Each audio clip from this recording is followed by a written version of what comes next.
barulah Kementerian Pertanian. Kalau kita nak bercakap soal modernization of Kementerian Pertanian, inilah cara. This is what we are doing now. Jadi ini yang sedang kita lakukan, war room kita. Selain daripada itu, pemasaran. Saya dah cakap daripada awal saya masuk, kita nak memperkasakan pemasaran. Kelemahan petani kita, nelayan kita, penternak kita adalah dari segi pemasaran. Mereka boleh tanam apa saja, tetapi bila sampai ke pemasaran mereka lemah.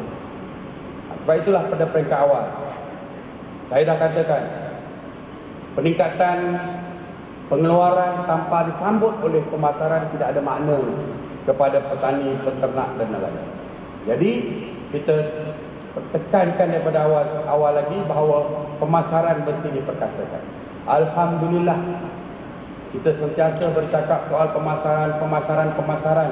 Akhirnya ianya mendapat perhatian daripada Yang Amat Berhormat Perdana Menteri kita, iaitu Datuk Seri Muhammad Najib Tun Razak, kerana di dalam pembentangan bajet 2014, Datuk Seri Najib mengumumkan untuk memperkasakan FAMA, dan juga dalam masa yang sama Datuk Seri Najib mewujudkan majlis ekspor supaya kita dapat mengekspor produk-produk hasil pertanian, perikanan dan ternakan, dan dalam masa yang sama mengumumkan untuk mewujudkan Agro Bazaar yang flagshipnya, yang pertamanya adalah di Singapura. Jadi saya nak sebut nanti yang di Singapura tu perkembangan tu dalam 2014. Jadi sekarang ni dari segi pemberkasaan kita dah FAMA diperkasakan, tambahan bajet dan sebagainya. Bukan saja FAMA, termasuklah nikmat juga apabila 50 pasar nelayan dan sebagainya diberikan kepada nikmat dan sebagainya. Satu lagi yang dapat kita kejayaan 2014 adalah apabila kita dapat melaksanakan peraturan pukat tunda 38 mm ke atas. Walaupun kita mendapat tentangan daripada nelayan-nelayan yang menggunakan pukat tunda bermata 38 mm ke bawah, walaupun mereka cuba memprotes, mogok, demonstrasi, sampai mereka bawa ke parlimen, bawa spanduk dan sebagainya ke parlimen, tetapi kita di pihak kementerian, kita tegas, dasar kita bukan untuk melindungi beberapa kerat nelayan, tetapi kita nak melindungi majoriti nelayan dan kita nak melindungi khazanah negara. Jadi daripada kita, yang kita nak lindungi adalah majoriti, bukan golongan minoriti. Jadi kita teruskan tindakan kita untuk mempertahankan peraturan yang kita perkenalkan, dan akhirnya kita berjaya memperkenalkan peraturan melarang penggunaan pukat tunda kurang daripada 38 mm. Jadi akhirnya semua nelayan akur kepada kita. Jadi tuan-tuan dan puan-puan, saya nak beritahu tuan-tuan, di dalam soal undang-undang saya nak beritahu, apabila kita sudah perkenalkan, kita tidak akan berkompromi. Dasar kita macam itu. Jadi walaupun ada tekanan sekalipun, bagi saya mereka nak demonstrasi, demo lah, itu hak mereka. Saya beritahu surat khabar simple, hak nak demonstrasi, hak mereka. Hak kementerian laksanakan undang-undang yang telah kita perkenalkan. Jadi kita laksanakan undang-undang yang kita perkenalkan. Itu adalah hak kita sebagai peranan. Jadi itulah di antara perkara-perkara besar yang telah kita laksanakan pada tahun 2014. Saudara-saudara yang saya hormati sekalian, 2014 telah pun memasuki hampir bulan kedua. Maka bermulalah satu tahun yang lebih mencabar yang saya kira lebih daripada 2017. Antara perkara pertama yang akan kita lakukan yang paling besar ialah pelaksanaan jihad basmi orang tengah yang telah saya isytiharkan pada tahun 2013. 2013 saya isytiharkan. Saya kata kita akan basmi orang tengah yang menindas nelayan, petani dan peternak. Dan ianya mendapat sambutan baik. Bukan saja daripada petani, nelayan, peternak, tetapi mendapat sambutan baik daripada pengguna-pengguna. Kerana pengguna-pengguna sedar. Kenaikan harga barang hari ini misalnya. Cost of living meningkat hari ini. Salah satu sebab kenaikan harga barang hari ini adalah disebabkan oleh manipulasi yang dilakukan oleh orang tengah.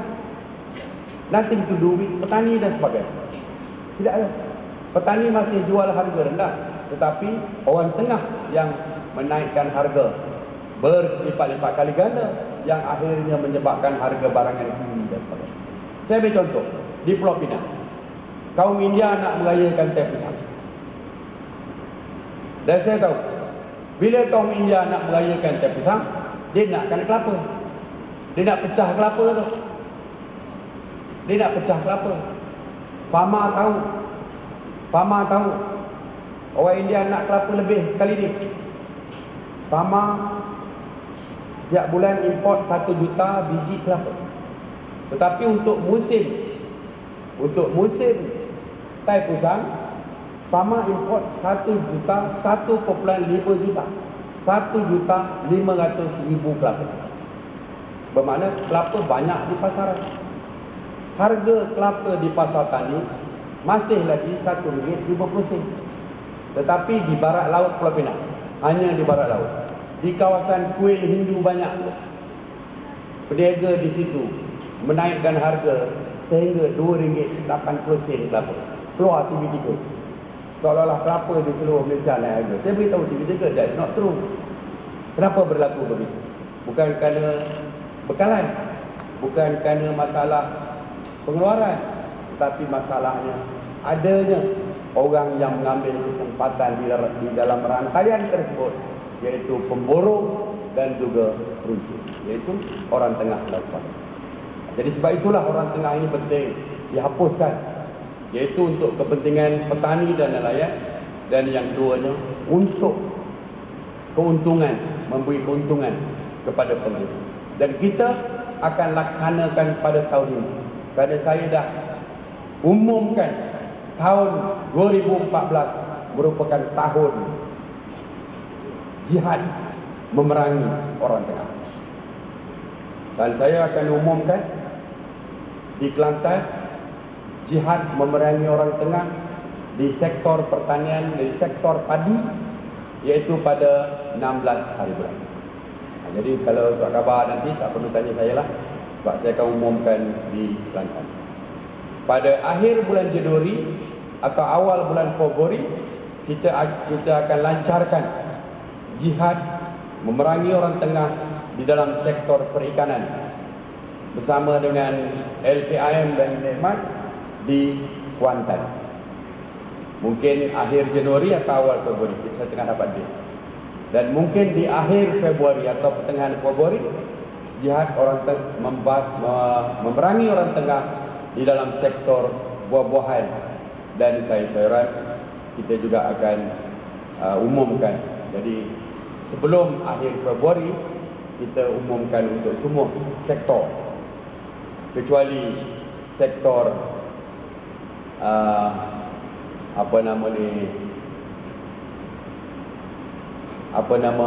ternakan. Kita tak ada ya. Ada tu ya? Tak ada orang tengah. Dia jual lembu sendiri dia jual. Kalau ada, beritahu saya. Ketiga, ya, kita akan lancarkan.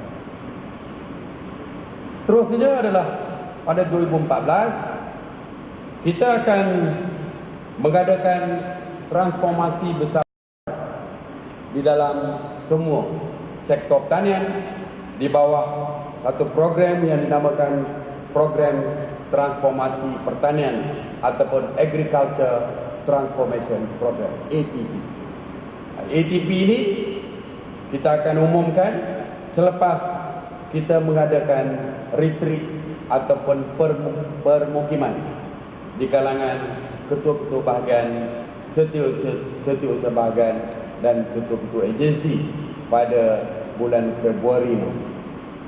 Kita akan umumkan dan kita akan mengadakan pembaharuan ataupun transformasi di setiap agensi, di setiap bahagian, di setiap jabatan di dalam kementerian.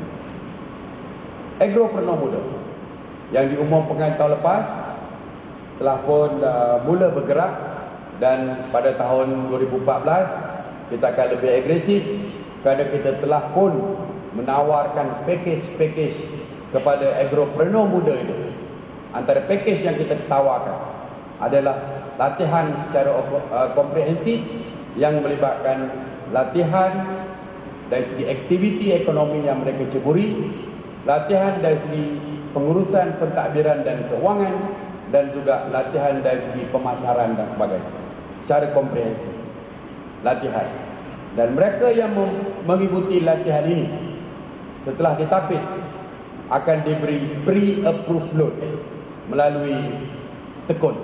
Dan kita tengah bincang dengan Agrobank sama ada boleh atau tidak ada pre-approved loan, dan di bawah tekun sebanyak RM100,000, tekun already approved pre-approved loan, dan di bawah Agrobank kita minta sebanyak RM300,000.